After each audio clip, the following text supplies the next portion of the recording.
نحمده ونصلي ونسلم على رسوله الكريم اما بعد فاعوذ باللہ من الشیطان الرجیم بسم اللہ الرحمن الرحیم۔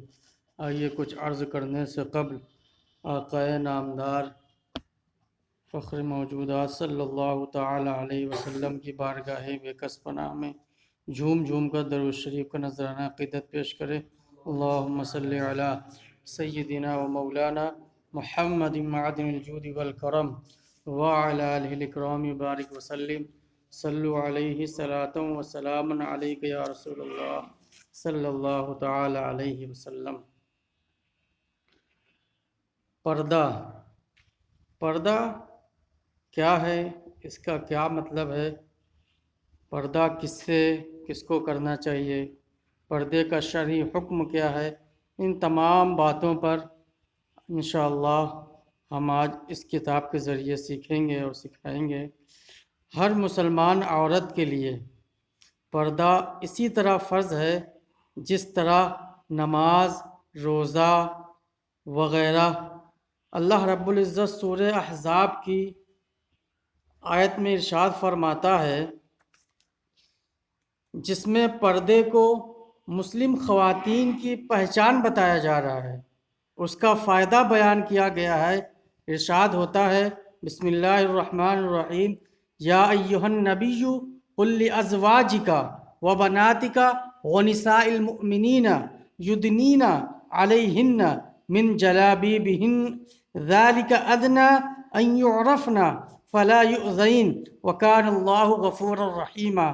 یعنی اے نبی علیہ السلام، آپ فرما دیجئے کہ ان سے اپنی ازواج مطہرات اور اپنی صاحبزادیوں اور جملہ اہل ایمان کی عورتوں سے کہ جب وہ باہر نکلیں تو ڈال لیا کریں اپنے اوپر اپنی چادروں کے پلو، اس طرح کہ وہ بآسانی پہچان لی جائیں گی، پھر انہیں ستایا نہ جائے گا، اور اللہ بہت بخشنے والا رحم فرمانے والا ہے۔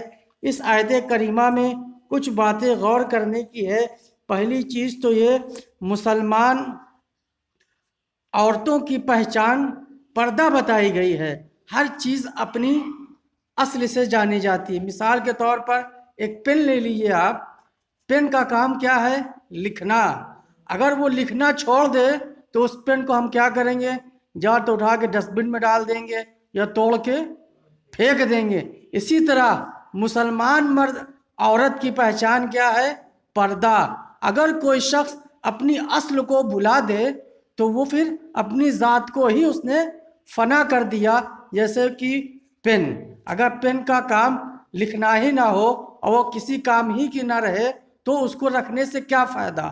اسی طرح مسلمان عورتیں جو نبی کا کلمہ پڑھ لے، کلمہ پڑھنے کے بعد پردہ نہ کرے تو اس کی مثال اسی پین کی طرح ہے جیسے پین نے اپنا وقار کھو دیا، اپنی اہمیت کھو دی۔ اس کی جو ہم کو اپنے پاس رکھنے کی ضرورت تھی، وہ ضرورت کیا تھی؟ اس کا لکھنا۔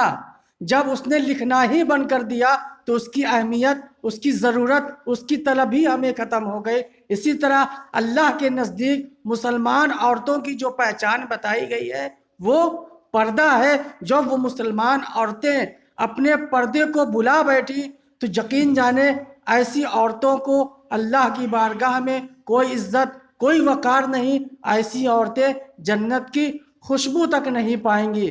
دوسری بات یہاں پر یہ بتائی گئی اللہ کے رسول صلی اللہ علیہ وسلم سے کہ آپ اپنی ازواج مطہرات اور اپنی صاحبزادیوں، سب سے پہلے اللہ نے کہا کہ آپ اپنی ازواج مطہرات کو یہ حکم دیجئے، پھر اپنی بچیوں کو یہ حکم دیجئے۔ تو اس سے پتہ چلا کہ ہمیں یہ قانون ملتا ہے جب ہم کسی کی اصلاح کرنے کی کوشش کریں تو سب سے پہلے ہمیں اپنے گھر کی اصلاح کرنی ہے، کیونکہ اللہ نے اللہ کے رسول صلی اللہ علیہ وسلم کو بھی یہی طریقہ بتایا۔ اللہ نے یہ تو کہا کہ تیسرے نمبر پہ کہا کہ جملہ اہل ایمان کی عورتوں سے پردے کا حکم آپ ان کو سنا دیں، لیکن پہلے نمبر پر کس کو کہا؟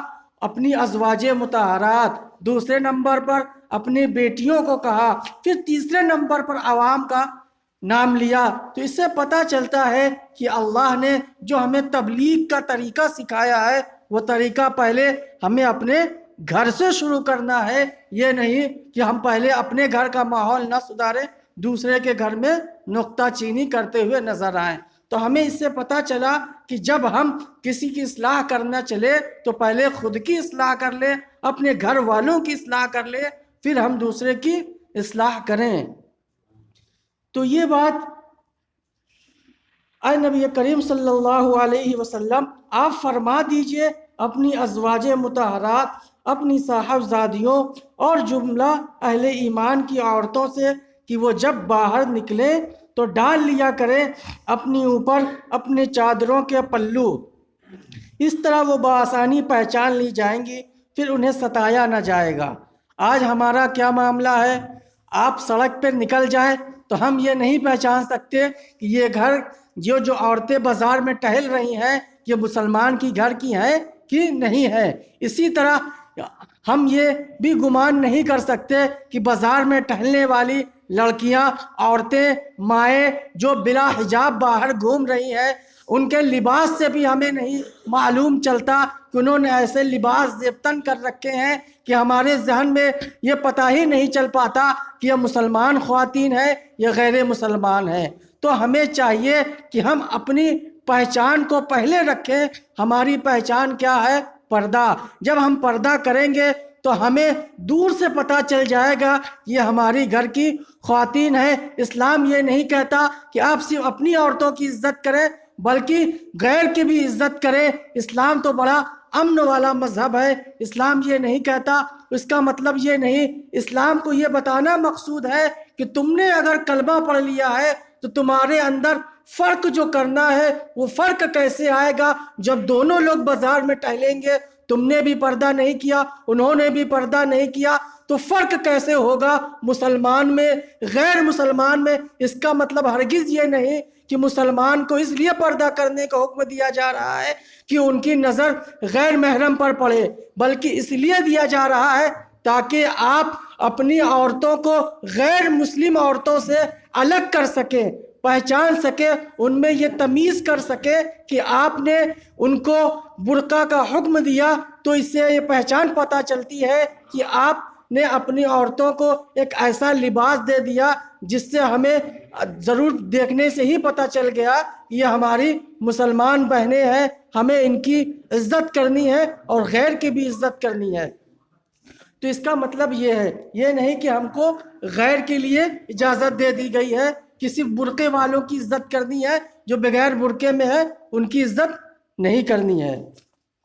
تو ہمارے لیے جو برقع دیا گیا وہ ایک پہچان کے لیے دیا گیا کہ انسان کی پہچان ہی مسلمان عورتوں کی جو پہچان ہے وہ برقع ہے، پردہ ہے۔ آج برقعے کی شکل بہت طریقے کی بدل گئی ہے۔ پہلے کے زمانے میں جو برقع چلتا تھا وہ اس طرح نہیں چلتا تھا، ایک موٹی چادر ہوتی تھی جو عورتیں اپنے چہروں پر، اپنے بدن پر اس طرح لپیٹ لیتی تھی کہ ان کے جسم کا نصیب و فراز بالکل ظاہر نہیں ہوتا تھا۔ آج ہم نے پردہ بھی اپنا رکھا ہے، پھر بھی ہمارے جسم کے تمام اعضاء، تمام نشیب و فراز ظاہر ہو جاتے ہیں، کیونکہ ہم نے ایسے فٹ لباس، ایسے فٹ برقعے پہن رکھے ہیں جس کی شریعت ہمیں بالکل اجازت نہیں دیتی۔